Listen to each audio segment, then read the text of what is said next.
So ayan, meron tayong unit. Nissan Sentra 1996 model.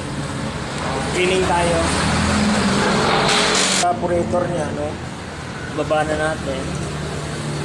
Ganito kadumi yung evaporator niya. Yan, may ipis na. Yan. Uy! Yan.